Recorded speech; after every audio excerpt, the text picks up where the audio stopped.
잘 들리시죠? 네, 네, 좋습니다. 네, 오늘은 그 가인과 아벨 이야기를 보면서 이제 가정의 건강에 대해서 한번 얘기를 해보려고 합니다. 그래서 아마 좀 큰 도움이 되실 것 같고, 그리고 그 성경을 좀 새롭게 보는 시각이 또 생기시는데 도움이 됐으면 좋겠어요.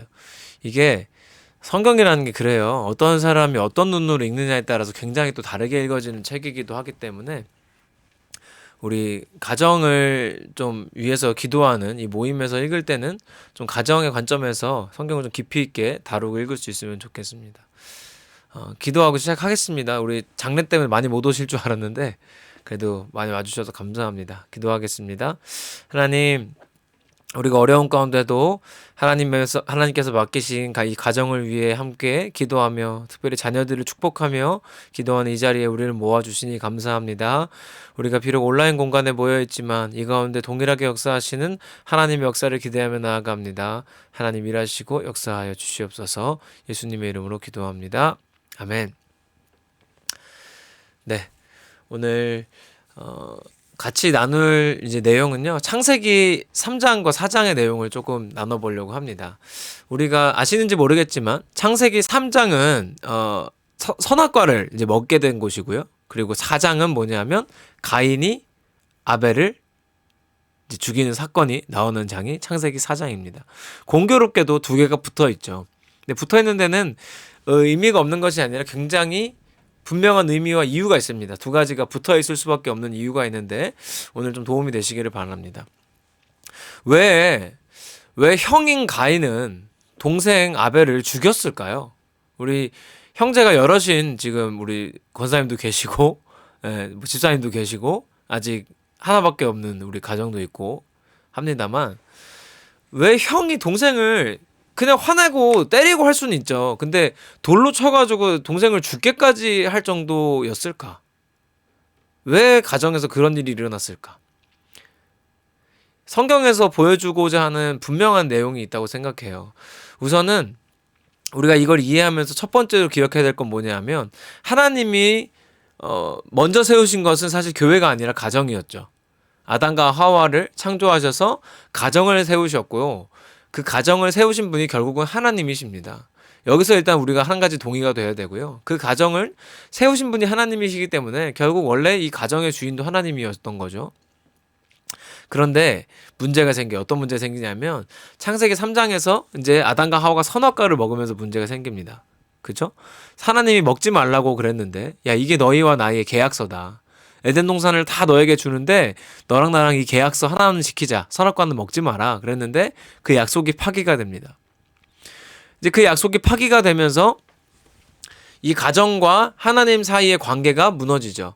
여러분 제가 이제 또 말씀드릴 기회가 있을지 몰라서 다시 한번 말씀드리지만 성경에 나오는 죄는 우리가 알고 있는 잘못된 행동, 이따가 가인이 저지른 살인 같은 행동을 말하는 것이 아니라 하나님을 떠난 것이라고 말씀드렸어요. 그러니까 아담과 하와가 선악과를 먹은 게 죄가 된 것은 과일을 먹었기 때문이 아닙니다. 과일을 먹었기 때문이 아니라 하나님과 약속을 어겼기 때문에 마치 더 이상 하나님이 필요 없는 것처럼 하나님과 약속을 어겼기 때문에 그것을 죄라고 하는 것이지 단순히 선악과를 먹은 것이 잘못됐다는 이야기를 하는 것이 아닙니다. 그러니까 하나님을 떠난 게 죄라는 거예요. 근데 결국은요, 그 선악과를 먹고 하나님을 떠난 인간이 일단 에덴 동산에서 쫓겨납니다. 근데 이 쫓겨나는 과정에 재밌는 게 있어요. 하나님이 아담과 하와한테 너 왜 선악과 먹었니라고 물으시고 이제 대화를 하는 장면이 있는데요. 거기서 이제 아담과 하와가 이렇게 대답을 합니다. 아담아 너 왜 먹었니? 그러니까 아담이 하나님한테 그러는 거야. 아담이 이르되 하나님이 주셔서 나와 함께 있게 하신 여자가 그가 그 나무 열매를 내게 주므로 내가 먹었나이다. 자, 아담이 말하기는 여자 때문에 그랬다. 하와 때문에. 자, 13절에 보면 하와는요 어찌하여 먹었냐 그러니까 여자가 이르되 뱀이 나를 꿰므로 내가 먹었나이다. 그러니까 뱀 때문에 그랬어요 하는 거죠. 그러니까 이게 뭐냐 하면 우리가 가정에서도 부부가 다툴 때나 아니면 자녀들과 문제가 생길 때 보면 탓하게 되잖아요. 육아하는 엄마들의 제일 힘든 게 뭐냐 하면 자녀가 너무 이쁘고 사랑스럽지만 탓하게 되잖아요. 얘만 아니었으면 내가 더 멋진 삶을 살고 막 멋있는 인생을 이어갈 수 있었을 텐데 얘를 탓하게 되는 거죠. 결국은 탓하는 것 때문에 화가 나고 화나는 것 때문에 가정에 이제 건강에 해쳐지는 문제들이 생기는 거예요. 아담과 하와가 선악과를 먹기 전까지는 탓하는 장면이 없어요. 그런데 먹고 난 직후부터 시작된 게 뭐냐면 서로를 탓하는 거였어요. 너 때문이야, 너 때문이야, 너 때문에 불행한 거야, 너 때문에 이렇게 잘못된 거야. 이후에 아담과 하와는요 에덴 동산에서 쫓겨납니다. 하나님께서 주셨던 에덴 동산에 쫓겨나서 에덴 동산 밖에서 사는데, 그러면 에덴 동산에서 쫓겨난 그 가정에는 어떤 일이 생겼을까요? 이게 굉장히 가정입니다만 아마 이제 요즘 판으로 풀면 이런 거겠죠. 아담이 이제 밖에 나가서 술을 한 잔 탁 하고 막 하루 종일 일하다가 술 한 잔 딱 하고 집에 들어와. 집에 들어가지고 뭐라 그래요? 야, 하와야, 네가 그때 그거 먹으라고만 안 했으면 내가 이렇게 힘들게 일 안 해도 됐을 텐데. 다 너 때문이잖아. 야, 그때 네가 그 선악과만 안 먹었어도 이런 일이 없었잖아. 했겠죠? 그럼 하와가 또 뭐라 그러겠어요? 아유, 죄송해요 그러겠습니까? 아니죠. 하와가 그럼 내가 먹으란다고 그걸 먹냐고. 다른 말은 안 들으면서 그 말은 그렇게 잘 듣냐고 하면서 싸움이 됐겠죠. 그런데 문제는 뭐냐 하면 그 둘 사이에서 자녀들이 나옵니다. 그게 누구예요? 가인과 아벨이죠. 가인과 아벨이 어렸을 때부터 성경에 나오지는 않습니다만 어렸을 때부터 무엇을 보고 자랐을지는 사실 뻔한 거예요.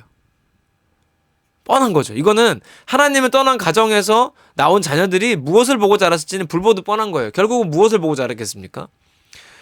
가인이나 아벨은 아마 그 생각을 했을 거예요. 가인은요 농사를 짓는 사람이었어요. 그럼 농사 지으면서 분명히 그 생각을 했을 거예요. 내가 이렇게 힘들게 농사를 짓는 이유는 우리 아버지가 선악과를 먹었기 때문이야. 우리 엄마 아빠가 선악과를 먹었기 때문이야. 왜냐하면 부모님들이 그렇게 하는 걸 봤잖아요.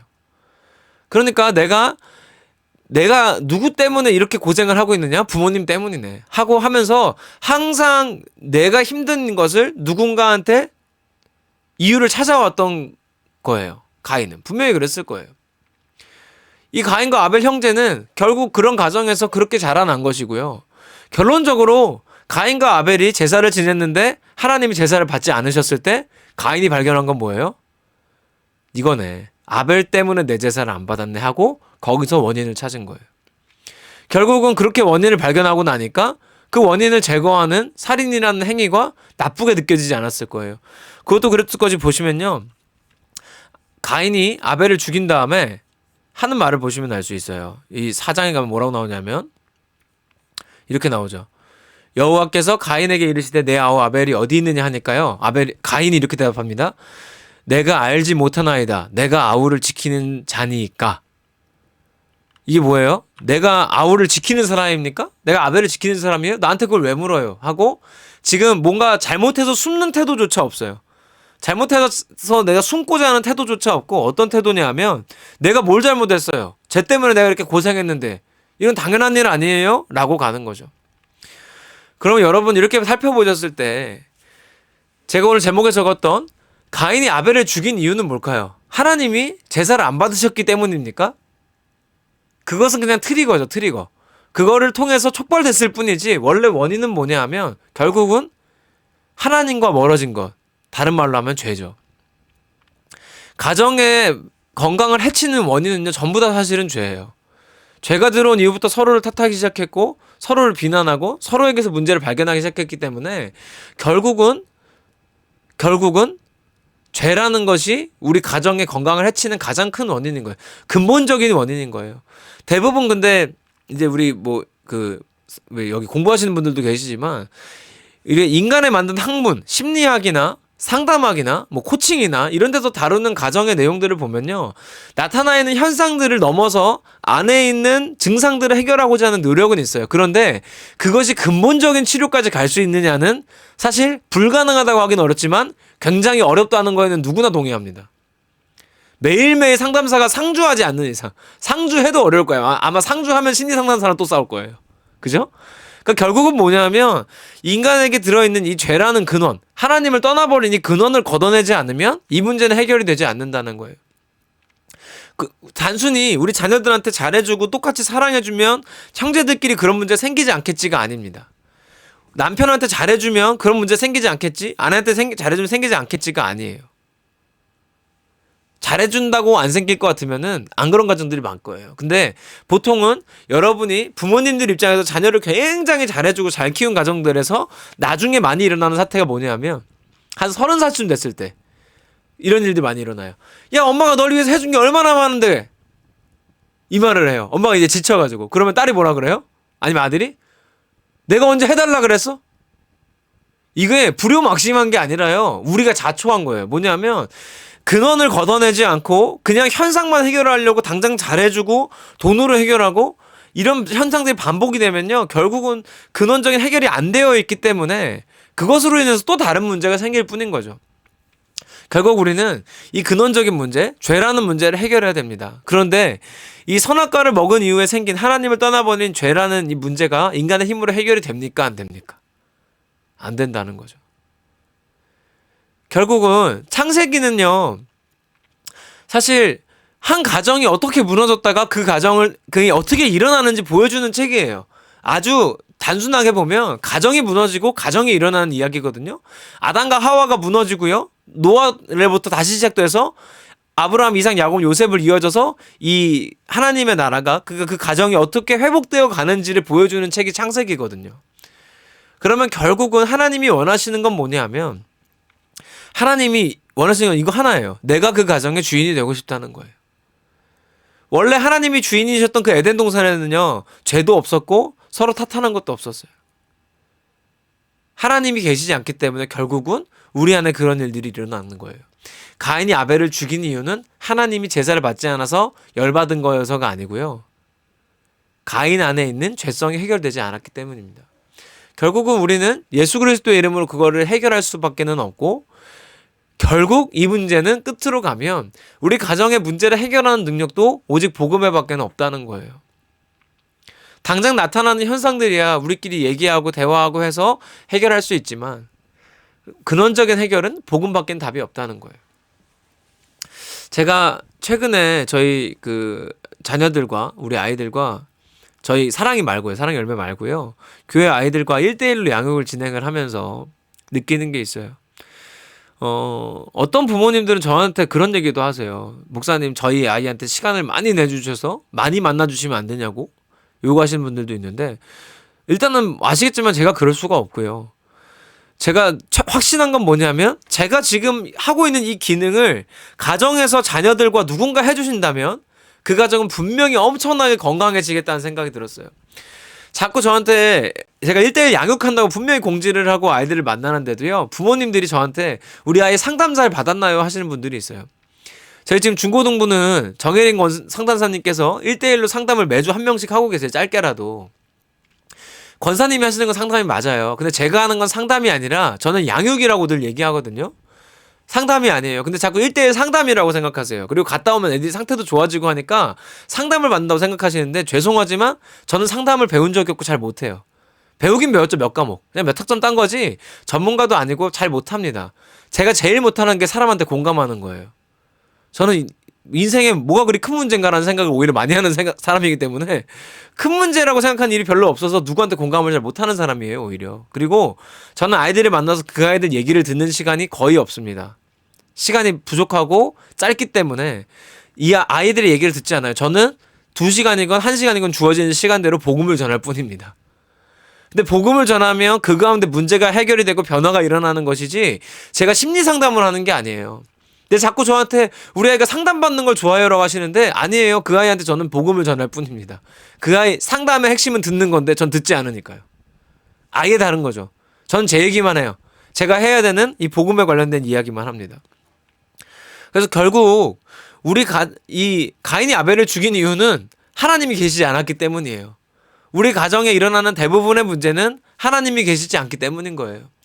물론 나타나는 현상들을 해결하면서 가야겠지만 근원적인 해결을 위해서는 하나님이 우리 가정의 주인이시다 라는 이 복음의 사실이요, 우리 아이와 남편과 아내 모두에게 납득이 되어지고 가르쳐줘야 됩니다. 그렇다면 우리 자녀들에게는 복음을 누가 전해주셔야 됩니까? 부모님들이 해주셔야 됩니다. 그래도 저희 교회에서는 이 말이 많이 통용되는 이야기인 것 같아요. 제가 워낙 많이 해가지고. 그런데 제가 아직도 다른 교회 집회 가서 이제 요번 달 말에는 이제 중고등 헌신 예배 작년 대상으로 하는 설교에 제가 초청을 받았어요. 이제 그런 적은 거의 없어요. 보통 중고등학생이나 청년들 대상으로 하는 집회에 많이 갔지. 작년들을 중고등 헌신 예배 작년들 대상으로 하는 예배에 간 거는 거의 처음인데요. 제가 이제 그 교회 사정을 듣고 이렇게 얘기를 들으면서 준비하면서 느낀 건 뭐냐 하면 결국은 가정에서 해주셔야 하는 일들을 교회가 당연히 해주겠지라고 생각하고 교회는 가정에서 해주겠지라고 서로 탓해왔던 것들이 여기까지 쌓여버린 거예요. 이거는 서로 탓할 문제가 아니라 교회는 교회로서 최선을 다하고 가정은 가정으로서 최선을 다해야 돼요. 뭘 위해서? 자녀가 복음이라는 걸 믿게 되기까지요. 가정에서 최선을 다하고 교회에서도 최선을 다해야 되는 거예요. 이거는 어느 한쪽에서만 해서 될 수 있는 일이 아닌 거예요. 이 얘기만 하고 마치면요. 제가 최근에 우리 아이들 1대1로 양육하면서 느끼는 게 있어요. 아무리 강단에서 계속 복음에 대해서 얘기하고 저는 진짜 설교할 때 다른 얘기 잘 안 하거든요. 성경 해석하고 삶에 적용하는 데만 해도 시간이 짧기 때문에 다른 얘기 거의 안 하고 그냥 매주 복음에 대한 얘기를 합니다. 매주.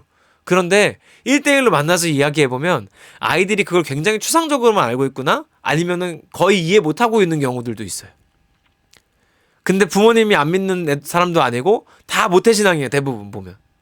그런데 그 아이들한테 제가 다른 거 아니라 네가 이렇게 어렴풋이 알고 있는 게 이거야 라고 분명하게 설명 한두 번 해주잖아요. 표정이 달라져요. 저는 느껴요. 처음 왔을 때 표정과 집에 갈 때 표정이 달라지는 걸 보고요. 저는 요즘에 하면서 더 확신이 있어요. 복음의 능력에 대해서.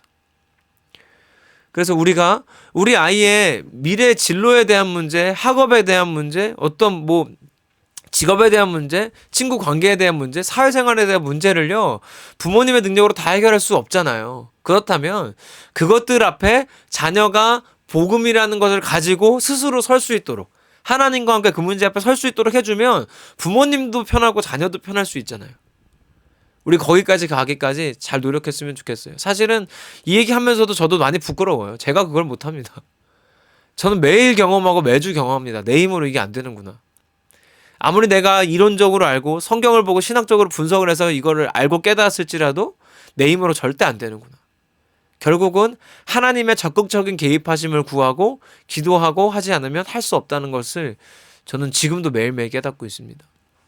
그래서 오늘 우리가 기도하면서요, 함께 또 회개하고 함께 결단할 부분들이 좀 있었으면 좋겠어요. 우리 눈 한번 감아 보실까요? 우리 이 시간 잠깐 기도했으면 좋겠는데요. 먼저는 우리 하나님 앞에 조금 회개했으면 좋겠어요. 회개는 뭐 잘못한 행동이 있어서 하는 것이 아니라 하나님께 더 가까이 나가고자 하실 때 하시면은 무조건 좋습니다.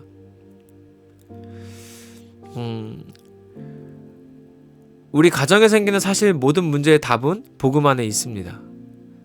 그런데 우리가 그 복음의 능력을 인정하지 않으면 그 능력이 나타날 수 없는 것이겠죠.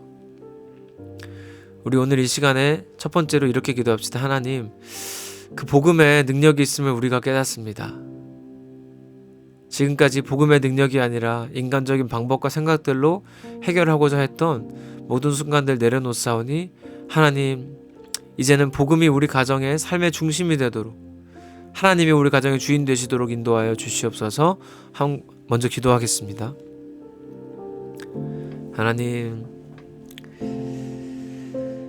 하나님께서 우리 가정의 주인 되심을 우리가 머리로 알고 이론적으로 알고 있는데 알면서도 얼마나 할 수 없는지, 하기 어려운지 하나님 더 잘 아시죠. 하나님, 우리 힘과 능력으로는 그것조차 할 수 없음을 우리가 오늘도 고백하며 나아갑니다. 하나님 인도하셔서 우리가 지금까지 잘못 생각해왔던 것들, 단순히 눈에 보이는 문제들을 해결하기 위해 최선을 다했던 것들은 내려놓고 우리 가정이 복음으로 세워질 수 있도록, 복음이 결국은 우리 가정의 모든 문제의 해결 책임을 깨달을 수 있도록 일하시고 역사하여 주시옵소서. 우리 한 가지 더 기도하겠습니다. 이 시간 기도할 때 하나님, 이제는 우리 가정에서 서로가 서로에게 복음을 가르칠 수 있도록, 서로가 서로에게 복음을 전할 수 있도록, 서로가 서로를 위해 복음으로 살아낼 수 있도록 하나님, 우리에게 능력을 더하여 주시옵소서, 지혜를 더하여 주시옵소서, 특별히 우리 자녀들에게도 복음이 답이 되게 하시옵소서. 우리 자녀들 축복하며 함께 기도합시다. 하나님, 우리가 가정 안에서도 서로가 서로에게 복음을 전할 수 있는 사람들로 성장하기 원합니다. 서로가 서로에게 복음이 되어지기 원합니다. 서로가 서로에게 하나님의 말씀이 되어지기를 원합니다. 하나님 역사하여 주시옵소서. 서로가 서로에게 복음의 능력을 보여주는 사람들로, 또 우리 자녀들이 특별히 이 복음을 받아들이고 복음으로 살 수 있도록 결단하고 다짐할 수 있도록 인도하여 주시옵소서. 하나님 세워 주시옵소서. 하나님 사용하여 주시옵소서. 하나님 인도하여 주시옵소서. 하나님 역사하여 주시옵소서. 주여, 복음으로 우리 가정들이 세워지게 인도하여 주시옵소서. 우리 마지막으로는요, 세명성 교회를 위해서 함께 기도합시다. 세명성 교회에 있는 모든 가정들이 하나님 복음의 능력을 깨닫고 온 가정이 복음을 전하는 가정들로 변화되게 인도하여 주시옵소서. 그리고 특별히 아픔을 당한 우리 가정을 위해서 함께 기도해 주시면 좋겠습니다. 기도합시다. 하나님, 하나님의 위로를 구합니다. 이 땅에서 삶을 마치고 이제는 하나님 곁으로 돌아간 하나님의 귀한 성도, 우리의 귀한 지체를 위해서 기도합니다. 유가족들에게 위로를 더해 주시옵소서. 특별히 세명성교회 모든 가정들을 위해 기도합니다. 하나님의 능력으로 세워지는 가정, 서로가 서로에게 복음을 전하는 가정들로 여기 참여한 우리 가정들뿐 아니라 온 가정들이 그렇게 변화되게 하시옵소서. 하나님의 능력이 아니면 우리는 결코 그렇게 할 수 없음을 깨닫습니다.